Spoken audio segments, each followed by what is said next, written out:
Robert Schuman, le père fondateur de la construction européenne, celui dont on sait désormais, depuis que les documents secret défense du département d'État américain ont été déclassifiés à l'été 2000, donc on sait que c'était un agent des services américains. C'est lui à qui est attribuée la fameuse déclaration Schuman de 1950.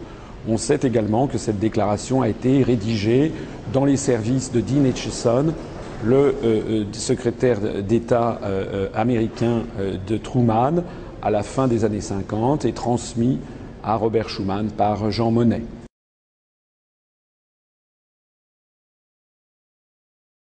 Walter Hallstein a été le premier président de la Commission européenne de 1958 à 1967. Mais c'est un homme qui a une longue histoire.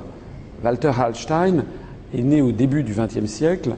C'était un juriste allemand, un juriste nazi, qui a d'ailleurs été professeur et doyen à l'université de Rostock en 1936, après avoir montré patte blanche à toutes les autorités nazies.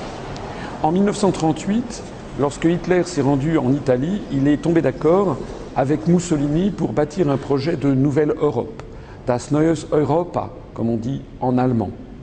Au mois de juin 1938, Adolf Hitler a demandé à Walter Hallstein de préparer le projet de construction européenne.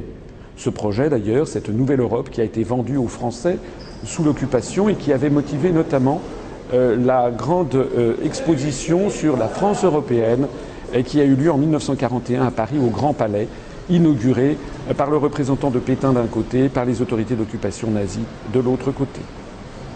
Walter Hallstein a été arrêté, il était officier nazi, il a été arrêté à la fin de la Seconde Guerre mondiale, après la bataille de Cherbourg. Et puis il a été repris et recyclé par les autorités américaines.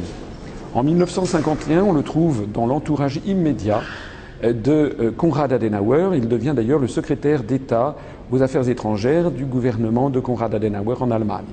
C'est lui qui va préparer le projet de Nouvelle Europe, la nouvelle Europe, à partir des plans qu'il avait préparés pour Hitler et Mussolini. C'est ce qui va donner le traité de Rome qu'il signera d'ailleurs le 25 mars 1957 à côté du chancelier d'Allemagne, Konrad Adenauer. Walter Hallstein a ensuite été le promoteur du plan Hallstein en 1965 qui prévoyait une Europe fédérale. C'est d'ailleurs exactement ce qui se passe en ce moment. Et c'est justement ce plan Hallstein qui avait motivé Charles de Gaulle lorsque Charles de Gaulle avait dit stop, avait décidé de ne plus envoyer aucun représentant à la Commission européenne à Bruxelles, pratiquant ainsi la politique de la chaise vide.